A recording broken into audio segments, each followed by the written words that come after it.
29. It was another hour before the nurse came back. Kath drank her bottled water. She wiped her face in her shirt. She thought about how much nicer this waiting room was than the one at St. Richard's. She tried to mess with her phone, but it was dead. When the nurse came out, Kath stood up. "Are you here for Ren Avery?" Kath nodded. "You can come back now. Do you want to wait for your mom?" Kath shook her head. Asterisk asterisk asterisk. Ren was in a room by herself. It was dark, and her eyes were closed. Kath couldn't tell if she was sleeping. "Do I need to watch for anything?" Kath asked the nurse. "No, she's just resting now." "Our dad will be here soon," Kath said. "Okay. We'll send him back." Kath sat down slowly, quietly, in the chair by Ren's bed. Ren looked pale. She had a dark spot, maybe a bruise, on her cheek. Her hair was longer than it had been at Christmas, hanging over her eyes and curling at her neck. Kath pushed it back. "I'm awake, you know," Ren whispered. "Are you still drunk?" "A little." "Muzzy." Kath tucked Ren's hair back again in a soothing gesture. Soothing for Kath, anyway. "What happened?" "Don't remember." "Who brought you in?" Ren shrugged. There was an 4 in her arm and something taped to her index finger. Up close, she smelled like puke. And like Ren, like Tide and Marc Jacobs' Lola. "Are you okay?" "Muzzy," she said. "Sick." "Dad's coming." Ren groaned. Kath folded her arms on the edge of the mattress and laid her head down, exhaling. "I'm glad they brought you in," she said, "whoever it was who brought you in. I'm sorry that I wasn't there, that you didn't want me there, that I wouldn't have known how to stop you anyway." Now that she was with Ren and Ren was okay, Kath realized how exhausted she was. She shoved her glasses into her coat pocket and laid her head back down.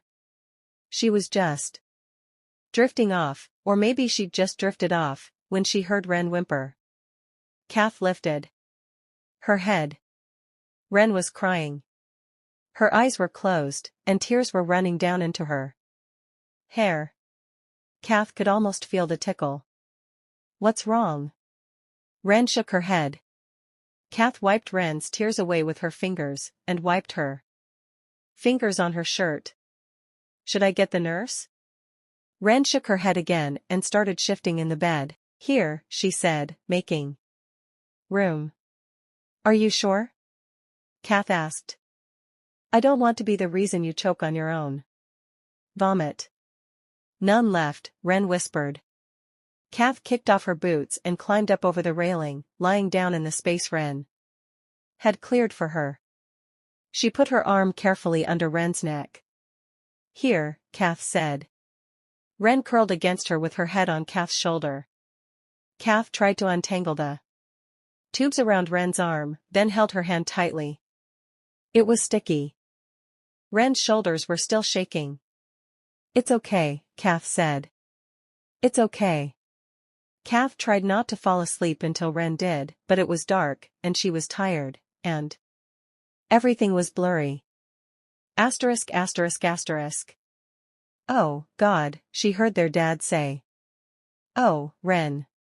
Baby." Kath opened her eyes, and her dad was leaning over them both, kissing both of their foreheads. Kath sat up carefully. Ren's eyes were crusty and puffy, but open. Their dad stood back and put his hand on Ren's cheek. "Jesus Christ," he said, shaking his head. "Kid."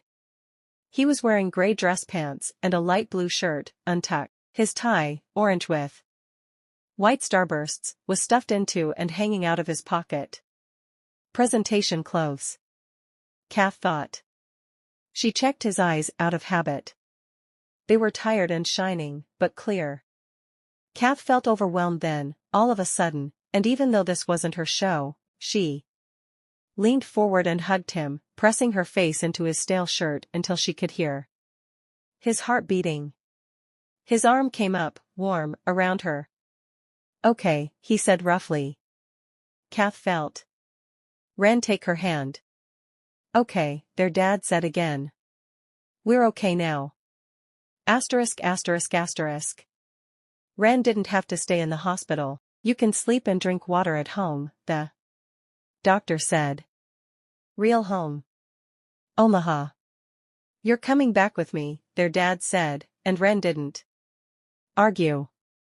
I'm coming, too, Kath said, and he nodded. A nurse took out Ren's and Kath helped her to the bathroom, patting her back while she dry-heaved over the sink.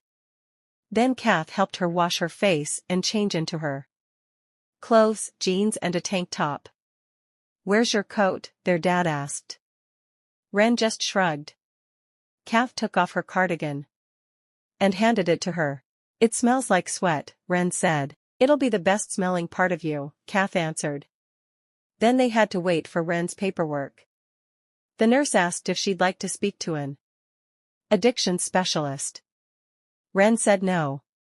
Their dad just frowned. Have you eaten anything? Kath asked him. He yawned. We'll drive though someplace. I'm driving, Kath said. Their dad had tried to get a flight out of Tulsa the night before, but there weren't any until this afternoon, so he'd ended up renting a car. Kelly gave me the agency visa. And driving for 7 hours. The nurse came back with discharge papers and told Ren that she'd have to leave the hospital in a wheelchair. It's policy.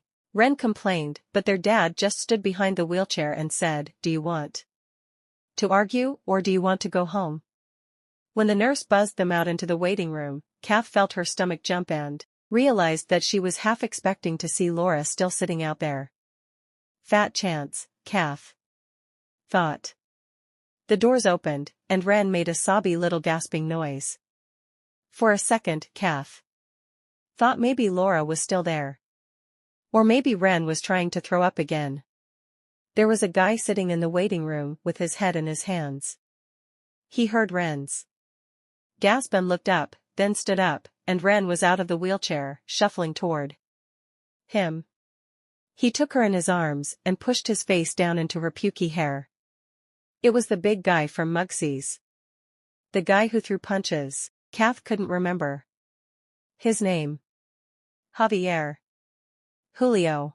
Who's that? Her dad asked. Jandro, Kath said. Ah, he said, watching them hug. Jandro.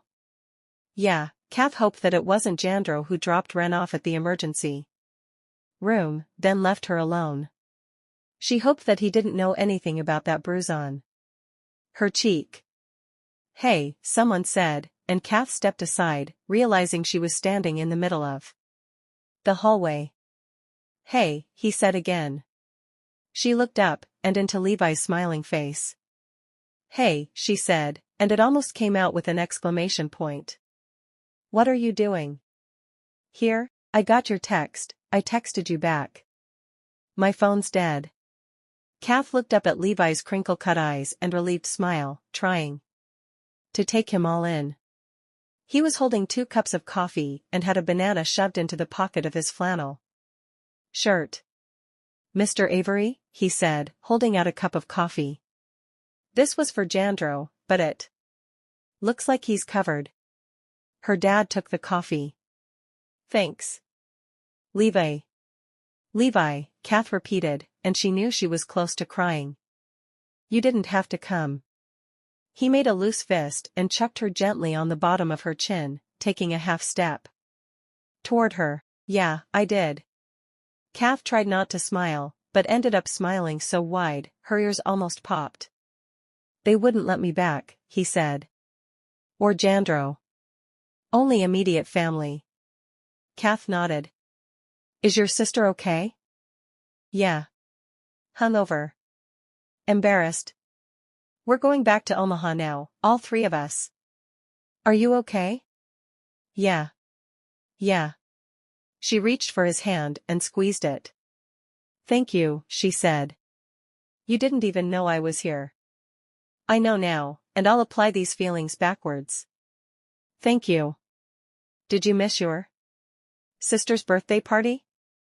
No, it's tomorrow after church. I'll take a nap and head back that way, unless you need anything. Nope. Are you hungry? Kath laughed. Are you about to offer me a banana? I'm about to offer you half a banana, Levi said, letting go of her hand. He gave her the coffee and took the banana out of his pocket, peeling it.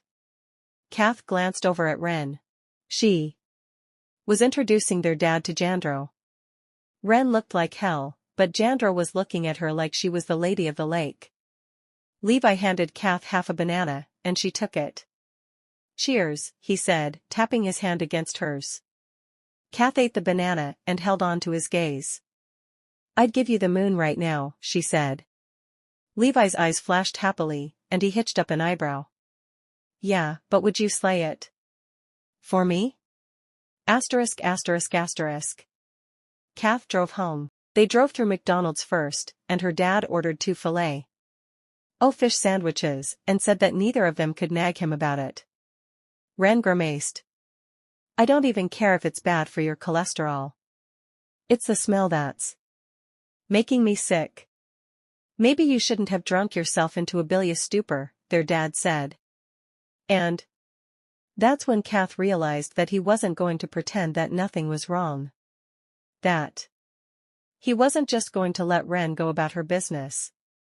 Kath smashed her cheeseburger against the steering wheel and was the only person on the interstate observing the speed limit. When they got home, Ren went straight in to take a shower.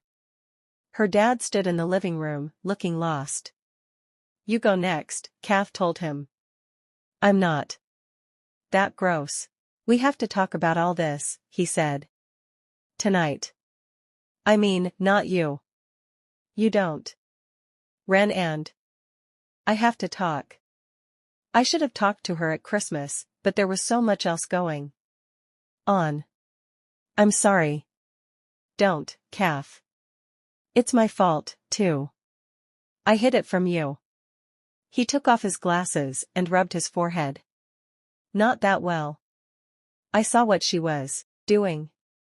I thought she'd, I don't know, self-correct. That she'd get it out of her system. His necktie had worked its way almost completely out of his pocket. You should sleep, Kath said. Take a shower, then sleep. Ren walked out of the bathroom wearing their dad's robe and smiled feebly at them. Kath patted her dad's arm, then followed Ren upstairs. When Kath got up to their room, Ren was standing at her dresser, impatiently riffling through a mostly empty drawer. We don't have any pajamas.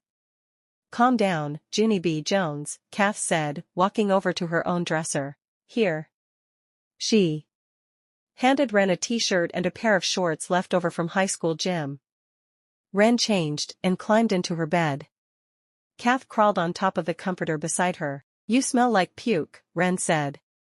Yours, Kath said. How are you feeling? Tired. Ren closed her eyes. Kath tapped softly on Ren's forehead. Was that your boyfriend? Yes, Ren whispered. Alejandro. Alejandro, Kath said, breathing the J and rolling the R. Have you been dating since last semester? Yes. Were you out with him last night? Ren shook her head. Tears were starting to pool between her eyelashes. Who'd you go out with? Courtney. How'd you bruise your face? I don't remember. But it wasn't Alejandro. Ren's eyes flew open. God, Kath, no. She squeezed her eyes shut again and flinched. He's probably going to break up with me.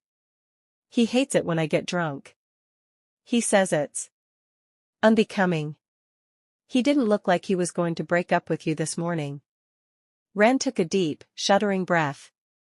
I can't think about it right now. Don't, Kath said. Sleep. Ren slept. Kath went downstairs. Her dad was already asleep. He'd skipped the shower. Kath felt inexplicably peaceful, the last thing Levi had said to her, when they'd parted in the hospital lobby, was, plug in your phone. So Kath did. Then she started some laundry. We can't be friends, Baz said, passing Simon the ball. Why not? Simon asked, kicking the ball up and bouncing it on his knee. Because we're already enemies.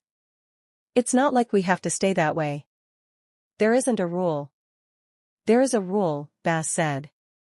I made it myself. Don't be friends with Snow. He already has too many. He shouldered Simon out of the way and caught the ball on his own knee. You're infuriating, Simon said. Good. I'm fulfilling my role as your nemesis. You're not my nemesis. The humdrum is. Baz said, letting the ball drop and kicking it back to Simon. We'll see. The story's not over yet.